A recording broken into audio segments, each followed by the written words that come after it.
Normally we don't really do vans on topgear.com, but we are going to make an exception for this. Don't think of it as a van, think of this as an all-new type of electric car. Let's have a good look around the Volkswagen ID Buzz. And yes, before we go any further, the name. This is officially called the ID Buzz. I've only just worked out that's actually a pun, because in Germany one of these is known as a bus, so an electric version becomes the Buzz.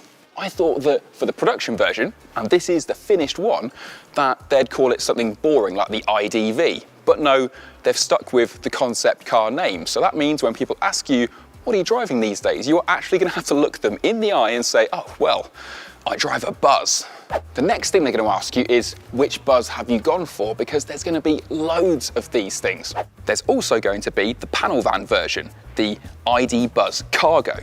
And I can't think of a more stylish or eco-friendly way to have those over-packaged Amazon deliveries brought to your door. Based on the same platform as Volkswagen's ID3, the ID4, Cupra's Born, the Audi e-trons, and there's even some Skodas on the same platform. That's the great thing about electric car platforms, isn't it? It's just a big heap of batteries and then you can stretch it into any shape that you want. So next, after this standard car, there'll be a long wheelbase Buzz that will have more seats, bigger boot, and a bigger battery, but it's going to take until 2025 for the Buzz that you and I are most excited for, and that is the California, the camper van version with the sink and the kitchen and the bed. Why is that taking so long? Well, Volkswagen have just told me that it's quite simply because the current diesel-powered California is selling so well that they're in no hurry to kill it off. Right, come with me, let's have a really detailed poke around this ID Buzz, starting at the front, of course, not with these standard fit LED lights, but with this enormous Volkswagen badge, like the size of a dinner plate.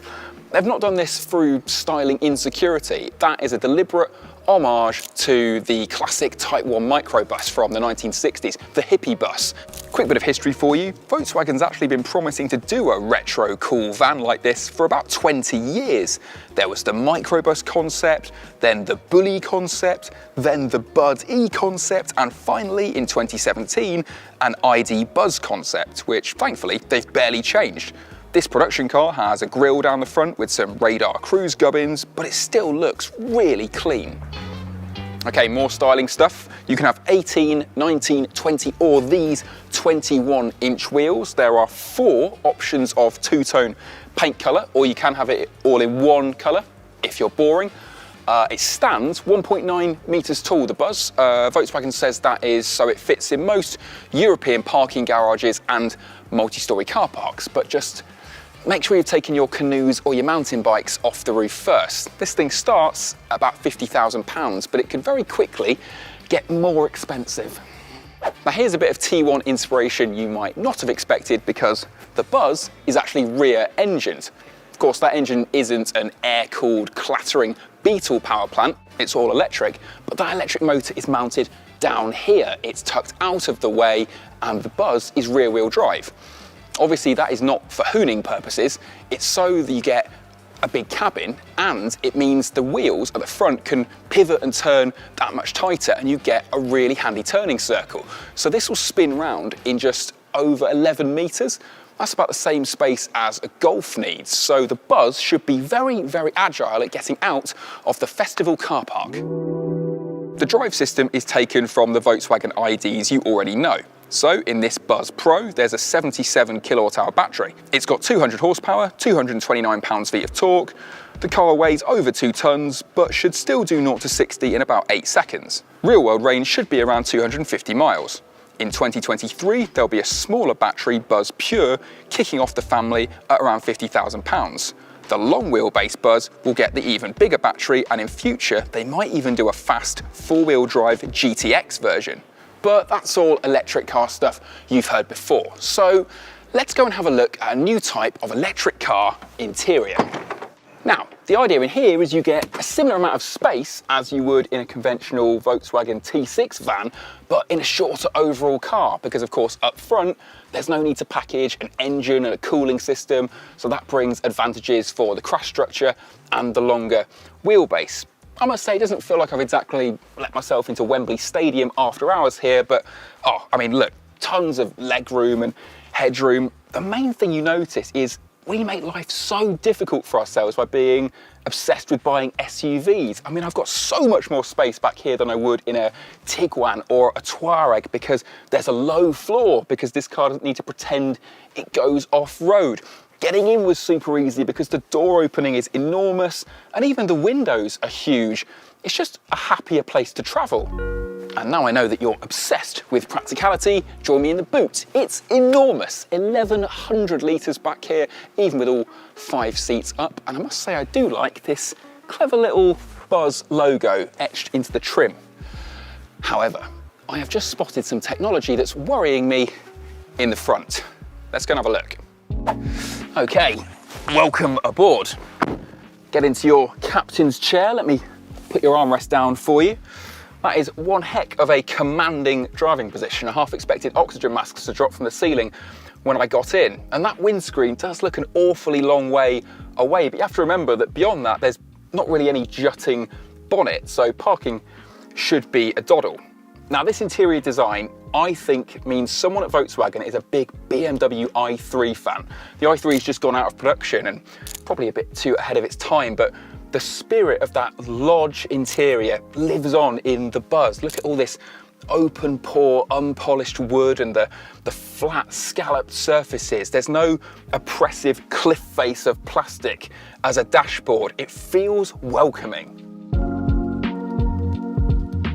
Now, car designers will often wang on boringly about making a car feel like a lounge inside, giving you that idea that you're already home even before you set off. And normally it is absolute rubbish. But I think Volkswagen might have pulled it off in here, and it is actually quite practical as well. I mean, you've got storage down here in the doors and another pocket down here. The cup holders are hidden away. There's a massive glove box, another shelf, and then this whole center console with the cup holders can actually completely lift out for some reason and then hopefully clicks back into place. There's also wireless charging somewhere in here for your phone and 7 USB sockets, so even the most antisocial family can keep all of their devices juiced up. There's only one thing that I think is going to disturb the relaxing ambience in this vanilla interior, and it's there. Okay, so if you haven't heard about all this, let me bring you up to speed. A couple of years ago, Volkswagen sat down and it said to itself, our interiors, they make too much ergonomic sense and there's too many of these tactile, easy to use, well-made buttons everywhere. Let's put them all in the bin. And then they started over with haptic feedback controls, touch sensitive, and one of the laggiest touchscreens ever put into a car. And it's really not gone well for them. I mean, they managed to make the Golf unrecommendable. That's how badly Volkswagen screwed up its new technological interfaces. And of course, it's all reappeared in the Buzz. Now, I am promised by all the Volkswagen engineers who are just over there, probably getting quite cross that I'm being rude about their car, but I'm not sorry. I'm promised that this has been re-chipped, software updated over the air, and it's got loads better, but I'm not convinced. I mean, the temperature controls and the volume slider still doesn't light up at night, and as you can see from the sat-nav, this particular Buzz thinks it is in the middle of the sea in Hamburg Dockyard. So I think there's still some room for improvement. And the same goes for these haptic buttons on the steering wheel and the confusing mirror controls and the annoying light switch. I want to believe that they've sorted this out for the Buzz, and I'm sure it will continue to improve as the car gets older, but it needs to be right first time. And it would be such a shame if such a useful and relaxing family car has been made annoying by the tech.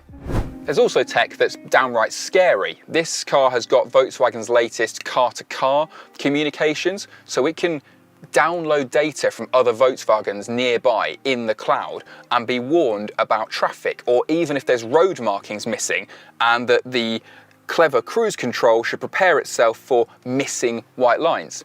I think my favourite bit of tech is the parking assistant, because it can actually learn and remember tricky manoeuvres. All you have to do is do it manually first to prove it can be done, and if the car's paying attention, it will record that, and then if you've got a tight driveway or a tricky campsite to get out of, the car can take over automatically in future, as long as you trust those sensors. Let me just rattle through charging for you, which lives in here. 170 kilowatts is the fastest the Buzz can charge at. So that means on the fastest charger it will take, you can go from 5 to 80% in half an hour. The party piece is bi-directional charging. And what that means is that, it sounds pretty future-proof to me. If you've got home with a built-in storage battery, then you charge the Buzz during the day using your solar panels on the roof or your garden wind farm. And then during the night, you can discharge the Buzz and run your PlayStation off its battery. Now that sounds very useful for when this becomes a camper van. So there you go, that's the Buzz. I'll tell you what I didn't see coming with the electric car revolution, and that is cars arriving and having the game to themselves. I mean, think of something like the Porsche Taycan Sport Turismo. That is the only fast electric estate car that money can buy right now. The likes of BMW or Audi or Tesla don't seem interested in taking it on just yet. Now, there are other electric vans, but they're just delivery workhorses. There's no true electric MPVs, and there's nothing that's got this much personality and style. And let's be honest, when it comes to character, EVs need all the help they can get.